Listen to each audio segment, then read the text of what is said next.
I had a phone call come into the office, and on the other line, it was a lady and she wanted to go see a house. I was like, yeah, I'll go show you the house. I didn't ask if she was pre-approved. I didn't ask like who she was. I was like, oh, you want to go see a house? Let's go. Want to go show her a property. She didn't like the first one, but I was like, no, it's all good. It's all good. Look, I have some more. The second one she liked. And then she said, I want to put in an offer. And so a couple of days later, the realtor called me that was representing the seller and said, where's the deposit? I just says, well, what do you mean? Hey, listen, my good friend David Ranish was back on the channel. Man, we had a blast. Listen, he brought some great ideas, how he made a great career, how he became a great broker. I was digging it. You don't want to miss this one? Listen, share some time with me and let's spend it with Mr. David Ranish, an incredible instructor. Mr. David Ranish, nice to have you back here on our channel. Thanks for coming. Always a pleasure to see you, man. Hey, listen, before we get into this real estate stuff, which there's a lot to talk about, tell me some about your life that's been enjoyable lately. What have you been doing for fun? Oh, man. Well, thank you for having me. It's great to see you again. Great to be back. Good. I've a lot. I've just been enjoying life. I've taken up tennis. Really? And tennis? I love tennis. Really? I absolutely love tennis. Were you a novice when you just started? Of Obviously, course. but I mean, yeah. yeah. So, I sucked. I think I'm a lot better now. Uh-huh. I'm not perfect or anything, but if anybody ever wants to play, I'm always down. I'm always looking for. Was this a new activity for you? You've never done it before? No, never done it before. Why'd you pick it up? Why, of all things, tennis? Why tennis? I'm just curious. Just something different. Yeah, that's cool. I started watching on TV randomly. I don't remember if it was Wimbledon or French Open, or it was maybe like a year ago, 2 years ago. It's been about 2 years ago. And I was like, this looks kind of fun. And then I was talking to my kids, and there's a tennis court at a park right by where we live. Oh. And so one day my kids are like, oh, we should go play tennis. So I'm like, okay. So we went to Dick's Sporting Goods and we spent money on rackets and balls and everything. Darn kids, man. Oh, Gee, yeah. Always getting you in trouble, man. So it's their fault that you're playing tennis. And I just fell in love with it. No, I just fell in love with it, and it's just been amazing ever since. And how about this? How do you feel about what's that new one that's going around nowadays? Pickleball. Pickleball is awesome as well. Really? I'm more of a traditionalist. I like tennis. Call me old-fashioned. Old-fashioned. All right. But I like the back and forth. The tennis, the conditioning's good. Just the play of it. I fall in love with the sport. It sounds like you tackled it, man. That's pretty neat. I have, yeah. Really? Yeah, and I'm always looking, for partners. So like anybody who wants to play, I'm always down. I'm not saying I'm the best, but I'm not always the worst. And were you intimidated at first when you went into this tennis experience? Of course, it was scary. Was it? Yeah, just like anything else, right? Anything that's new is going to be scary. Was it as scary as getting your real estate license? That's a great question. No, it wasn't as scary as getting my real estate license. It was more of just, okay, how do I not mess it up? Mm-hmm. Especially when I was playing with my kids at the very beginning, I didn't want to embarrass myself in front of the kids. And then when I started playing with other people, it was, how do I make sure I'm not the worst one on the court? Right. And then it just goes from there. Right. Yeah, but that almost relates to real estate, right? Absolutely. I don't want to embarrass myself. I don't want to be, foolish in front of my family. I want to make sure I can compete with these other real estate agents. Almost got some similarities, challenges, all that stuff, huh? Absolutely. There's a lot of similarities to real estate. Now listen, I know you because I've known you for, I don't know how many years, 20 years maybe. And you're a great person, but you're also a great broker, business owner, mentor.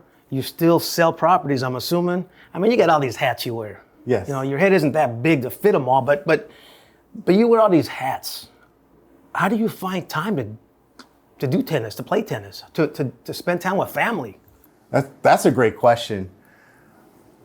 Quality of life is really important to me. Balance in life is very important to me as well. So in regards to wearing a lot of hats, one thing that I understand my responsibility on my side, being a broker, being a college professor, being a mentor, is being a leader. You have to be a good leader. And one of my goals in life is to be a leader amongst leaders. But how do you do that? You do that by showing people how to lead. Hold on, let's stop. That was good. I like that. Leader amongst leaders. Mm-hmm. Leaders amongst leaders. Expand. Yes. That was good. I like that. You have to show people the way. For example, let's say you just got your real estate license and you're like, okay, what do I do? What's the first thing I need to do? Well, as a leader, you have to, I know it's very cliche, but you have to put people in a position to be successful. So in order to put someone in a position to be successful, you have to show them how to do it. And the best way to show them how to do it is, first of all, you do it yourself, and then that's how you're going to gain the experience. Okay, I know how to do this situation, that situation, overcome this objection, et cetera, et cetera. Got it. It's almost, again, I'm going to go back to the tennis analogy. If I wanted to start playing tennis, I've never played, I can now come to you and say, show me how to hold a racket, because now you've tested the waters. Correct. You're not a pro yet, but you're familiar with it now. I think it's the same way with your career in real estate. Absolutely. Right? Absolutely, completely agree. You have to start somewhere, right? And you have to show them the way. And the best way to show them the way is to do it yourself. Let me ask you something else that I'm anxious to ask you. Since last time I saw you, it's been about a year or so.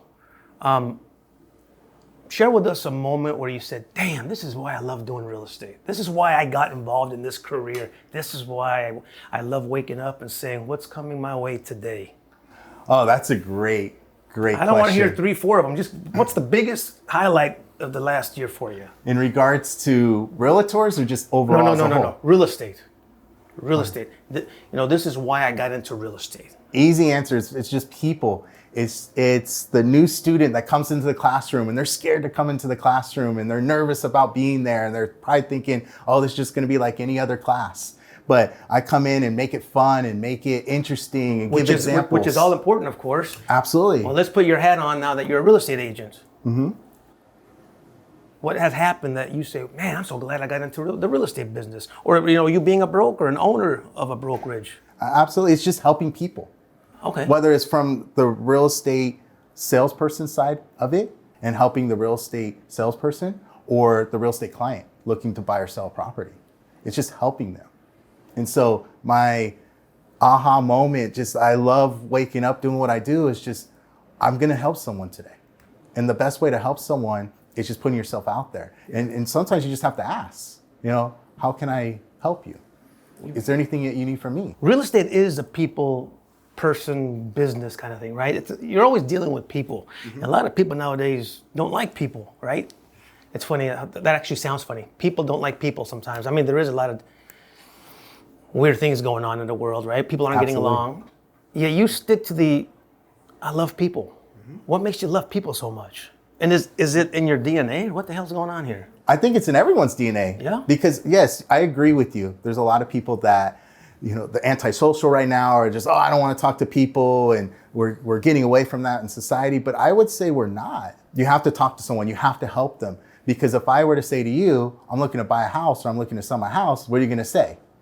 Well, you have to communicate with me. You have to ask me, well, what type of property am I looking to purchase? Right. If I were to sell, what's the plan? Right. So we have to have communication. So I think communication skills is everything. Yeah, you know what's important also? My wife says this all the time. She says, when she sees somebody who's kind of gloomy or kind of down, she says, you know what? Misery loves company. That it's like a bad apple wants all the other apples to be bad. And I agree with that, but I also agree that, a happy person can make others happy, right? The same way she says misery loves company, I also think happy people love company, right? When you're around somebody who's happy and positive, it kind of brings you up, lifts up your spirits. Don't you agree with that? 100%. Absolutely. Because one of my life philosophies is good things happen to you when you're smiling. So I just like to walk around with a smile because I'm not going to let you bring me down. I'm not going to let anybody else. Just because they're having a bad day means I have to have a bad day. No. We have to stay positive, stay focused, and just continue to grow. It's all about growing at the end of the day. Right. Now, smiling, you don't just mean smile on your face. You mean smile inside, right? Inside and out. Really? Inside and out. So what that means is just the aura, just the energy, just everything about you. Being natural. Natural's key. So just being naturally happy, because if I'm already naturally happy, then I don't have to fake it. I don't have to say, hi, how are you? Because I'm already naturally going to say, hi, how are you? Can you learn that skill, or is it just... Absolutely. Yeah. We can all change. We can all get better. We can all grow. Is it just a mindset tweak or something? 100%. It is a mindset.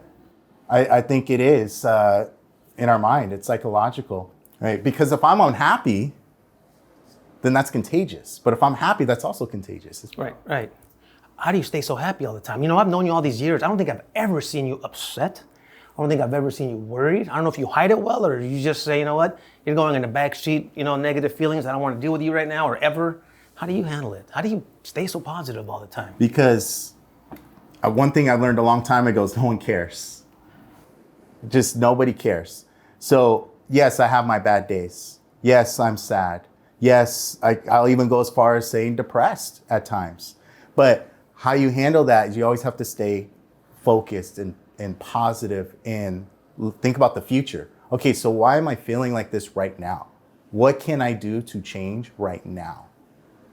I could do this, I could do that. I can't control the past, but I can control my present and I can control the future. And the best way to do that is, okay, what do I need to do? I'm having a really bad day. Oh, I just lost a deal, or I just, a realtor just left the office. Of course I'm gonna be sad, of course. I'd be lying if I said anything else to you.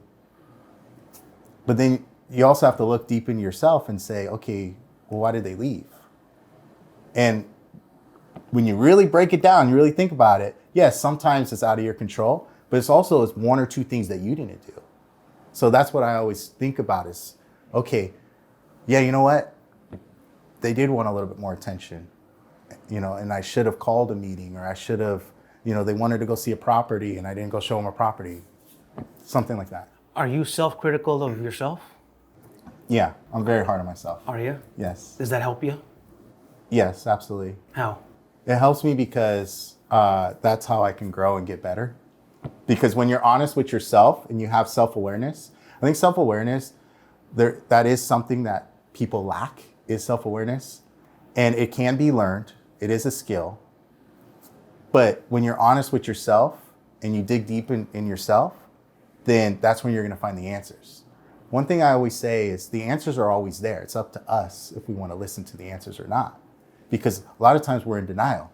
Oh, no, that's not how it is. But the answers are right there. So we could change and get better and grow, or we can not change, stay the same, and then we could feel sorry for ourselves, which no one wants to be around someone who just feels sorry for themselves all day. Do you tell this to your current real estate agents who work in your brokerage? I mean, this is good stuff. Absolutely. We get very deep in class. We get very deep in office meetings. We get very deep in one-on-one meetings. Absolutely. All right, let's assume I'm one of your realtors under your brokerage, right? Mm-hmm. And I come in and I say, Mr. Ranish, can I talk to you? And you're going to say, yeah, of course, have a seat. Here's a cup of coffee. And I say, thank you, Ranish. I just lost a deal. It was a $2 million sale. I would have made about $50,000 and it just canceled on me, man. I don't know what I'm going to do.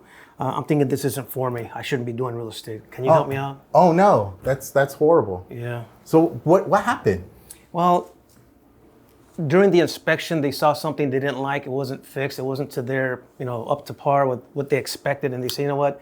We don't like this house after all because they're not fixing that. So we want to cancel and find something different. Well, that's okay, because let's look at it from the buyer's perspective, right? Uh-huh. When the buyer's buying a property, it doesn't matter what the price point is, $2 million, $500,000, $10 million. They want to walk in and they want as nice a house as possible. Preferably, they want a perfect house, right? But it's our job to navigate through the transaction, and that includes our clients. So we need to find out exactly what the clients are looking for. So why exactly do you think they didn't like this particular property? What about the inspection do you think, from the buyer's perspective, they didn't like? Yeah, I agree with them. It was a banister. It was a beautiful staircase going upstairs, and the banister was really loose. And the seller didn't want to repair it, man. What should I have done, man? So you asked the seller? No. Okay, so next time, and that's okay. This is all a learning experience. It's actually good that you're going through this. I know it sucks now, but we're going to learn in the future so this doesn't happen again. And now next time you're going to be prepared for it. But the best thing to do is ask for what's called a request for repair. So we're asking the seller to repair it. Now, if they don't want to fix the banister, then we'll go from there and then we'll strategize from there. But we at least have to ask. Don't just let the deal die. Oh, you think I can still do it? I can still ask right now? Absolutely. Reach out to the other realtor who's representing the seller and just ask them. Just talk to them about the inspection and just talk about the banister and just see what they say, and that you'll do a request for repair. But sometimes it's good to negotiate verbally before we put it in writing. That's great advice. That's good to know that real estate agents under your brokerage are getting not just, knowledge, But your attitude there alone is pumping me up. Like, yeah, I screwed up, but I could go back and maybe fix this. I appreciate that. That was good. That was good. Yeah, absolutely, because that's what it's about, right? Because if you saw, I did go a little bit negative with you, right? But I also talked about how it's a great learning experience for the next time. Right. It's not a once in a lifetime thing that you're going to have this again and again and again and again, and it's okay. We're also going to screw up. Right. And I came to you telling you, maybe this isn't for me, this business isn't for me, and you pulled me right out of that gutter. And you're like, no, not a big deal. The learning experience makes me better. Beautiful. Hey, listen, how about somebody who's thinking about getting in the field, right? They got a regular 9-to-5 job, and they hate it, right? But it pays the bills. And they want to get into real estate. Now, you and I both know that real estate is pretty lucrative, man. You can make a lot of money. Absolutely. How could they transition from a 9-to-5 to a real estate career? What's your recommendation? Are they licensed or unlicensed? Let's assume they're already licensed. They're already licensed? Okay, perfect. So you have a 9-to-5 job. It's paying the bills. You're looking to transition out of it. So you're looking at after work hours. So we'll just say after 5 p.m. and we'll say weekends. So there's a whole bunch of things that you could do. And this is the beauty of it. So check this out. You get off work at 5 o'clock. I'm sure you're tired. I get it. But that's where content comes into play. Social media is going to be your best friend in this business. Instagram, Facebook, TikTok, those are the big ones. And use that to your advantage. Well, how? Well, film real estate content. So after work, before you go home, go to a vacant house and film. You don't need fancy camera equipment. Of course, all of it helps, but you really, truly just need your cell phone. Take your cell phone out and just film. Waiting for a client, welcome to this 4-bedroom home, whatever it is, and put it on social media. Think about where you live. Think about the positives of where you live. Think about the park that you like to go to. Think about the local restaurant that you like to go to, the local coffee shop. And one thing that you could do is you can co-market with them. Well, how does that work? So you can go to, we'll just say, a local restaurant that you enjoy and talk to the owner and interview the owner. So what made you start this restaurant? That's a good idea. They will post that on their social media. They will tag you, and that builds your brand. That gives you publicity. Because in real estate, you have to play the long game. It's not about today. It's not about yesterday. It's about the future. It takes time to build your business. So these are some ways that you can build your business. On weekends, you should be hosting open houses. If you cannot get an open house for that particular weekend, go look at open houses and go walk in, do it with your family, do it with friends, do anybody, your parents, and go in there and act like a buyer. See how you're treated. What type of questions are other realtors asking you? Because there's some things that you're going to pick up and you're like, oh, I really like how they said this. Or you're going to cringe, the opposite effect. Oh, I don't like how they said that, but that's all learning experience. So content is your best friend. Social media is your best friend. And hosting open houses. Also your sphere. I guarantee you, I don't care if you have 10 contacts in your phone or 1,000 contacts in your phone. I guarantee you there's at least one person in your phone right now that wants to do something in real estate. Yeah, you think so? Reach out to them, absolutely. But don't just reach out to them and say, hi, you interested in buying and selling real estate? They're gonna blow you off. But reach out as their friends. How are you doing? How's the family? How's work? Did you see the game last night? Just any type of conversation, right? We should go grab some coffee and catch up. Slide in someone's DMs on social media when they post a story about animals or food or a sports team, whatever, investing, and talk about that. You don't always have to talk about real estate. It comes back to it's a people business. Correct. Get in front of people's faces. Exactly. So it's not about a 9-to-5 job, because we're in a lifestyle business. We're always working. Right. And because we're always working, it doesn't matter if it's 5 o'clock. It doesn't matter if it's 12 o'clock on a Saturday afternoon. Right. Hey, listen, I'm going to take you back to memory lane. Think of yesteryear. I love saying that word, yesteryear. Mm-hmm. It's one of my favorite words. I don't even know if it's a real word, yesteryear. Your very first transaction. Oh, man. Yeah. Tell me what went good and what went bad. Because these, I believe in life, we typically highlight the memories are something fantastic or something really drastically horrible, right? And we tend to forget all the gray stuff because the gray stuff is usually everyday stuff, right? I get up, brush my teeth, I get up, get dressed, get up, go to the grocery store. Your real estate career, first deal, what was the highlight? And what was the low light? So that's a great question, because when I first came into real estate, I didn't have a sale right away. So I went at least 6 months without a sale. And going back to what we talked about earlier, I was feeling a little discouraged. I was feeling just very naturally, maybe this isn't for me. And I remember... Well, no, that's actually a good spot. So what would you tell yourself today if you were there, if you're here now and then 20 years ago, you're sitting here? Talk to yourself. That sounds weird. Talk to yourself and give yourself some advice. I understand where you're coming from. I love that. I love that because I think about that stuff all the time. So call me Ranish. Hey, Ranish. So Ranish, stay patient. Don't try to make it all in one day, all in 1 year. Take your time. Just be very patient. You got this. Yeah, it's tough though, Ranish. I wish I could do better. Always. And that was the problem when I first came into real estate. I was very timid. I was very shy. I was looking for the way. I didn't know the way. But now when I look back, I'm like, I wish I just dove into it. So someone should have just pushed me in. So it took you a little time. Yes. Fast forward a little bit of time. Your first deal. Talk to me. Yes. What do you got? So my first deal, again, I was feeling a little discouraged. So there used to be a thing back in the day where people actually used to call real estate companies. It's not a thing today, but it used to be back in the day very common. And so I had a phone call come into the office, and on the other line, it was a lady and she wanted to go see a house. And I was like, yeah, I'll go show you the house. I didn't ask if she was pre-approved. I didn't ask who she was. I was like, oh, you want to go see a house? Let's go. I don't necessarily recommend that today, but that's what I did. And right before I left, I went on the MLS system and I looked up a couple different properties. And back then, there was a lot of bank-owned homes. So meaning a lot of the properties were vacant. So you could just go straight to the properties. Now you need an appointment in today's market.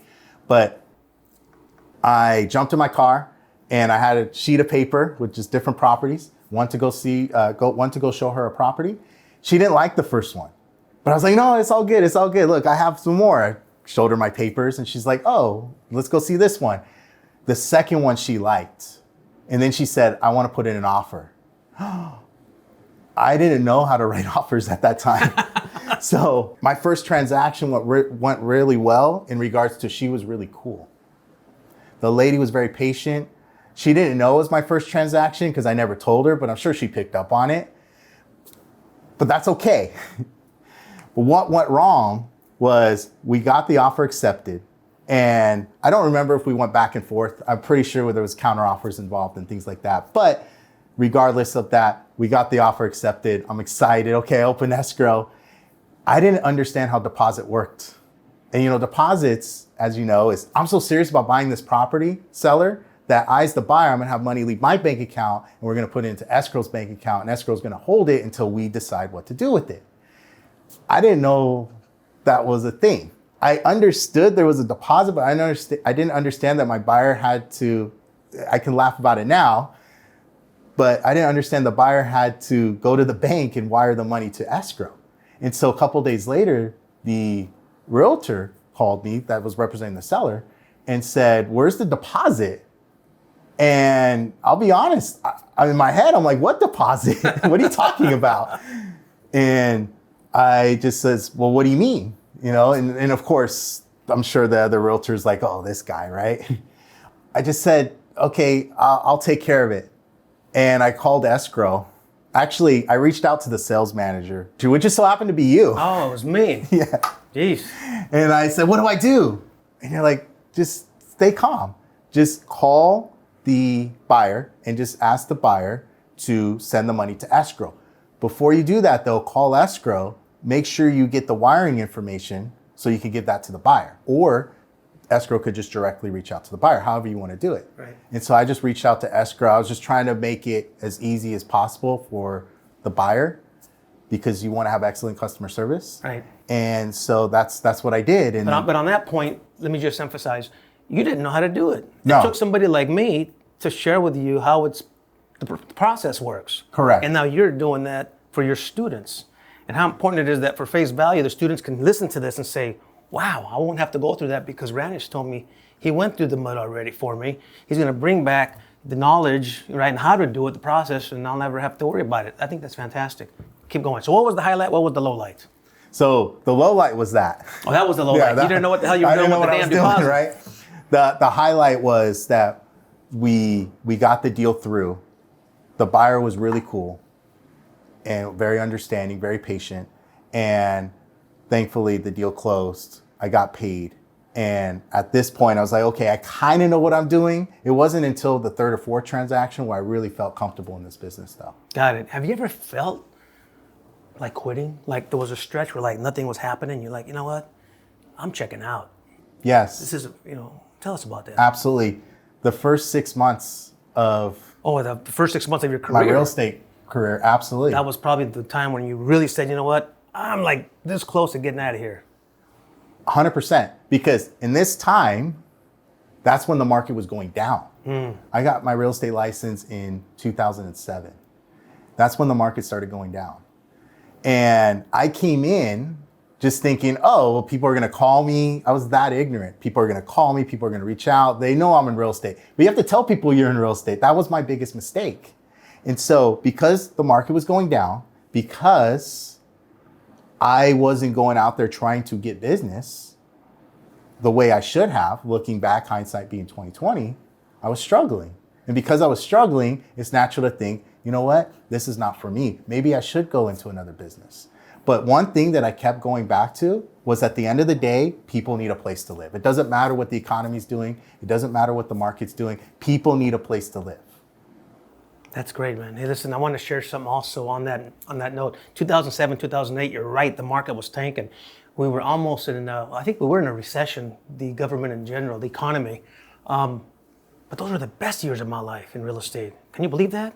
You were just getting in. I had been in it already, and I'm like, wow, a lot of people were leaving the industry during that time.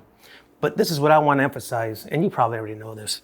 It's not being like the rest. It's being analytical. It's thinking, what can I do different than all these other hooligans here that's going to make me personal success in this business? And what I did was this. While everybody was chasing listings, trying to find a seller, right? Everybody wants a seller. I want to go find a seller. I'm like, damn, everybody's neglecting the buyer. And the buyer also brings us a commission back then. So I said, I'm going to take a different angle. I'm going after the buyers. So how do I go after the buyers? What can I do analytically thinking? What can I do to make the buyers excited and say, hey, come use me. I got it. I love that. Share with them how you can get a home with just 3.5% down payment. I wasn't even advertising me. I was advertising a loan, and I'm not a lender. I put on my advertising, want to get a house for 3.5% down payment? Call me, I'll tell you how. Man, my phone was ringing off the hook. Everybody else was trying to go after that rabbit, wasn't catching it. And I had all these rabbits coming to me and like, wow, those the best years of my life, just tweaking it, thinking different, and it worked out. So that really helped you because you thought outside the box. Exactly. Not like everybody else. Exactly. My old man always told me, my father always told me, don't think like the rest, right? There's a mountain of people who think the same exact way. Think differently, create your own mountain, and that's what I did. And we, we're very successful. So I'm glad you brought that up, that 2000, 2007, even though the economy could be tanking, you hit it right on the button. It's like cars. As long as we have cars, we're gonna need mechanics. Mm-hmm. As long as we have houses, we're gonna need a real estate agent, right? Absolutely. A positive, nice real estate agent. Next question. That was fantastic, by the way, I dig that. What's your favorite aha moment in class? Put on your teacher hat now, your instructor hat, your professor hat. I know you work at several colleges, yes. Right? And you've been doing it a mighty long time. What, a dozen years? Since 2009, so long time. Long time. Put yourself in the classroom. What was your biggest aha moment with your students? So this is what I always say the very first day of whatever class that we're in. Yeah. No matter where I'm at, I always tell the students, we're here to have fun, and we're also here to learn at the same time. Now, of course, ultimately they have to learn the material, but I want to do it where they're not dreading to come to the classroom. So my aha moments is when the classroom's vibing. And what I mean by vibing is when they're asking questions. Another thing that I like to say the very first day, and I repeat it throughout the classes, is there is no stupid questions. Because how can something be stupid when we don't know? So you have to ask the question. So please ask questions, because I promise you someone else has that same question that you do. So asking questions, giving a lot of examples in class, and just having them understand, okay, I could do this. Because one thing that I always try to portray is I'm nobody special at the end of the day. I'm just a human being just like everybody else. I'm just out here trying to help people grow. And this is what I have done. And if you follow that blueprint, even if you don't, it's still a blueprint, and then just take it wherever you want to go. So my favorite aha moments in class is when they're like, I could do this. I can't wait till I get my license. I love hearing that when they say, I cannot wait to get into this business. Damn, you're getting me excited. I want to take your class. Can I? Absolutely, anytime. I'll sit in the back. Hey, how about this? So let's assume somebody got their license. They're doing real estate, came out of your class. They did well in real estate under your brokerage. And now they decide, you know what? I'm going to take what you've taught me, and I want to be you. I want to open up my own brokerage now. I love it. What's the first piece of advice you'd give them? I love it. Learn people. What do people want? So in this case, what do other realtors want? One thing I've learned about in the real estate business and owning a brokerage is the people come first. Then the systems come. You have to get the people, and then you can build out the systems. Because if you build out the systems, you don't know if that's what the realtors want. So really network with other realtors, really go out there and see what they're looking for. That's where it starts. Because once you understand what other realtors are looking for, and it's not just training, it's not just financials. Yes, of course, that's important, but every realtor out there, they just want to grow as well. They're no different from everybody else. So you really have to find out what they want, what's important to them.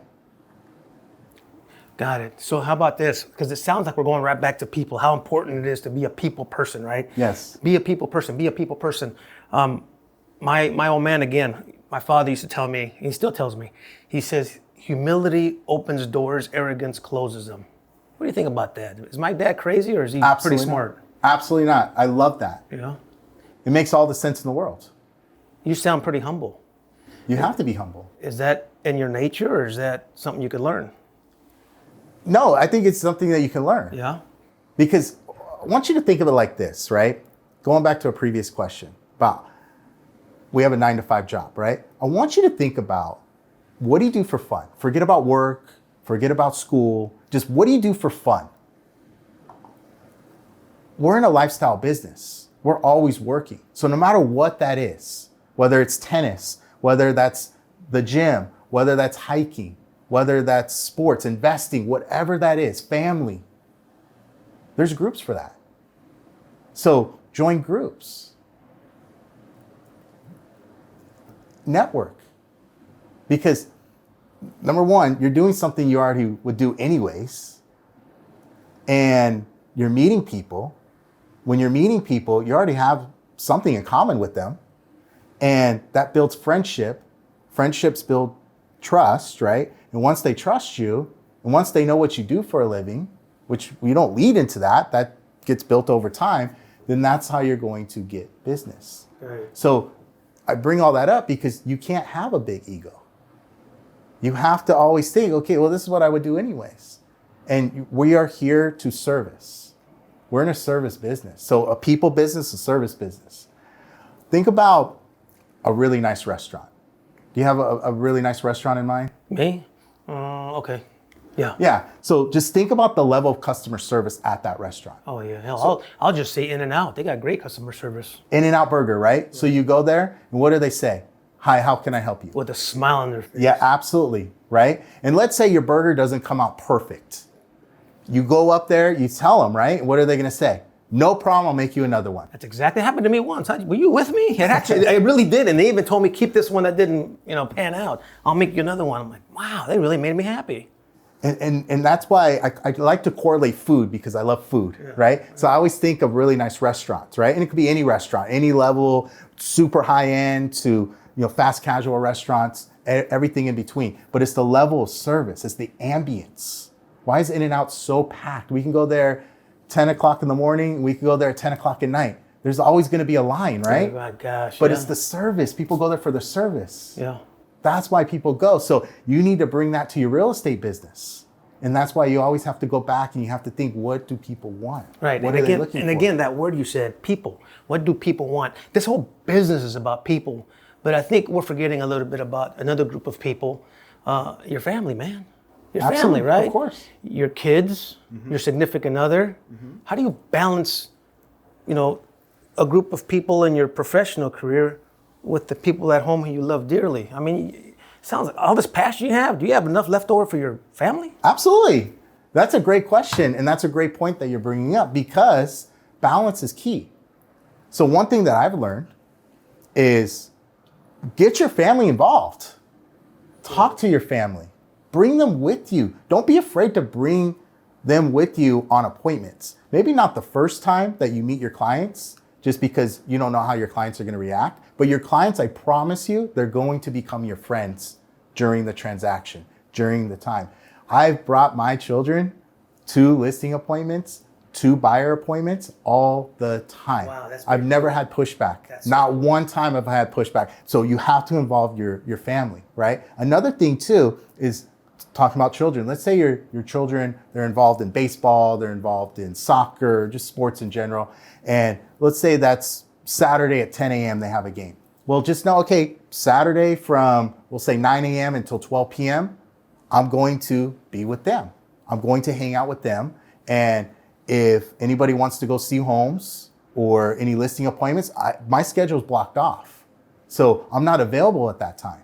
If they want to go see after 1 o'clock, you could say, well, I'm available in the afternoon.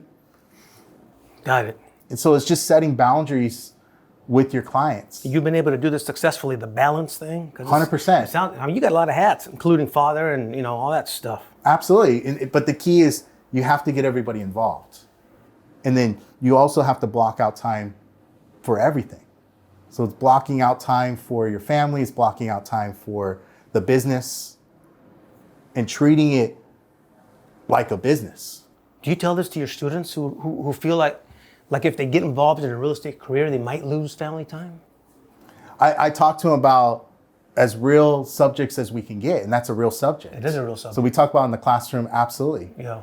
We talk about during training at the real estate office as well. Good. But one thing I always stress to them is balance. Because I will tell them straight up. For example, if I just see you constantly working, I'm going to tell you, go hang out with your family.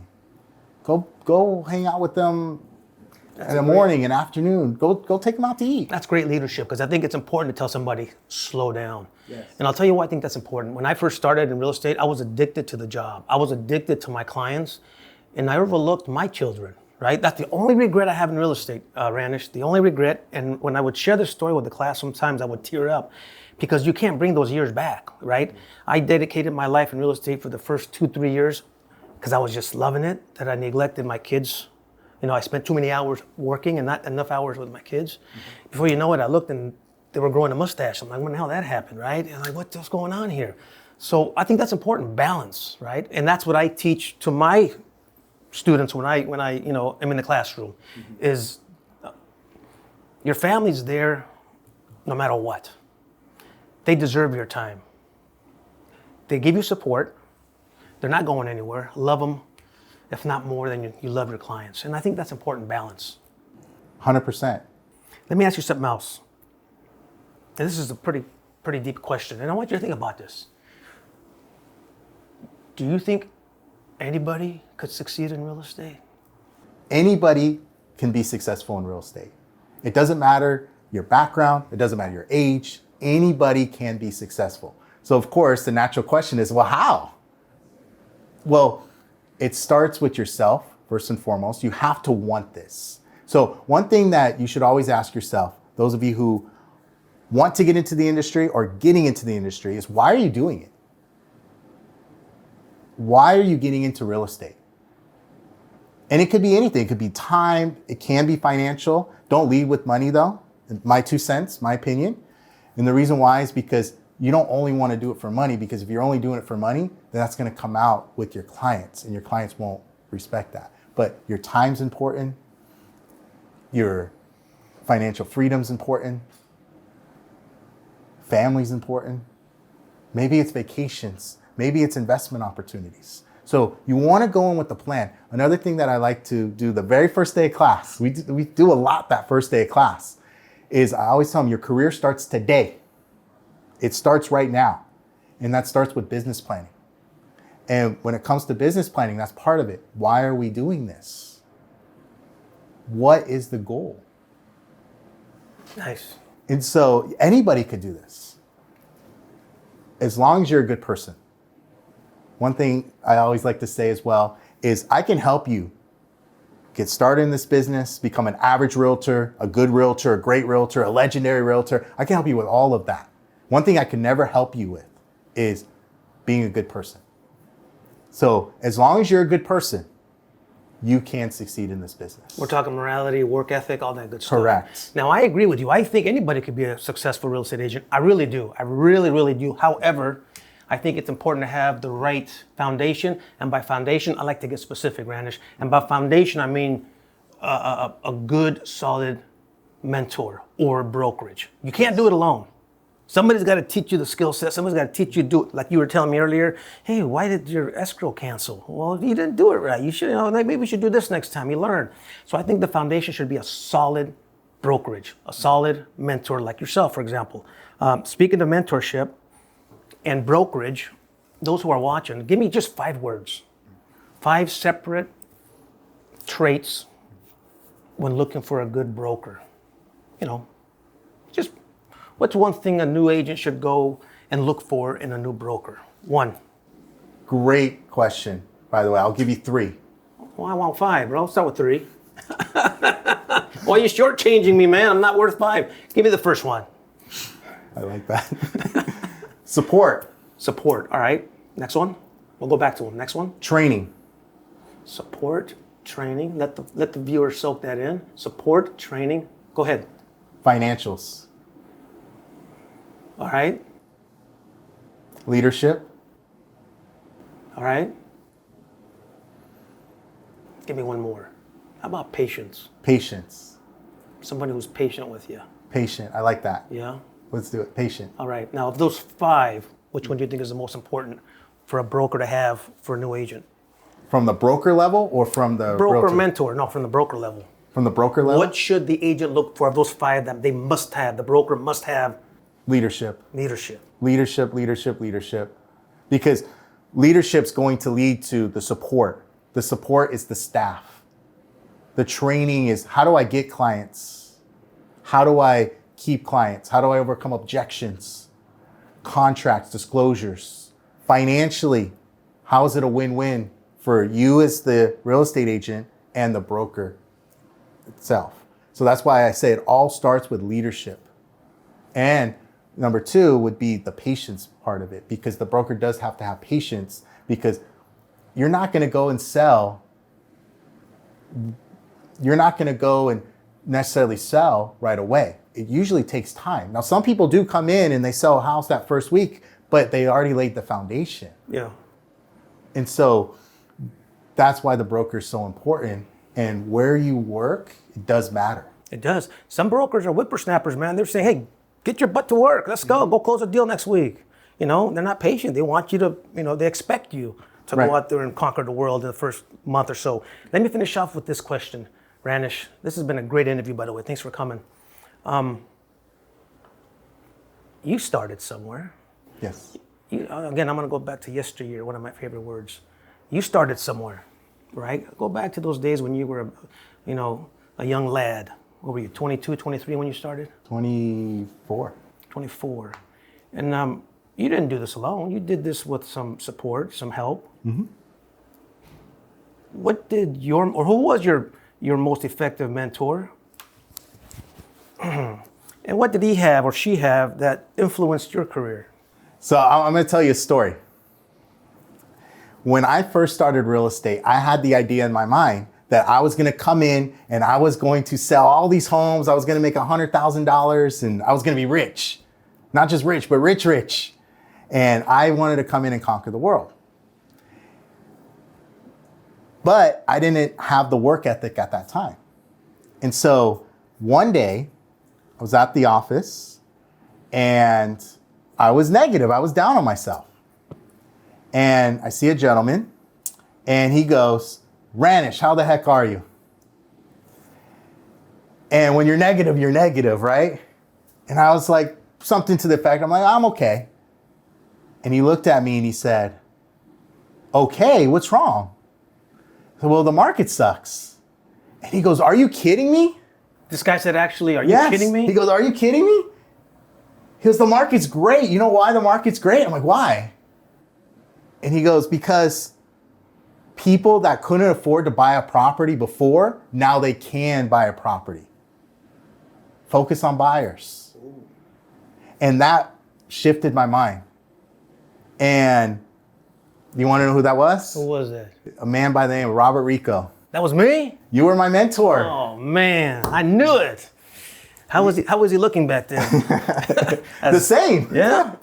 I appreciate those kind words, and I'm very proud of you because I have seen your growth, man. And I tell my wife all the time, you know, you're like a son to me. And when I see you grow, now I'm very authentic and genuine. You've come a long way. I've seen your ups and downs, but you ended up at the very top. And I think your hard work, your dedication, following the tactics that I've shared with you over the years, I mean, you've taken off to them now. All I did was pass the baton. I saw potential in you. And I think you're sharing that with your students here at USRT Training. We love to have you here at your brokerage. I know your business partners love you. And I wish you all the best. Any closing words for somebody who's tinkering with the idea of becoming a real estate agent? I appreciate the kind words. Here's the thing. It's okay. It's natural to be scared, to be nervous, to be fearful. It's okay to have all of those emotions. Just know that you need to just go out there and just do it.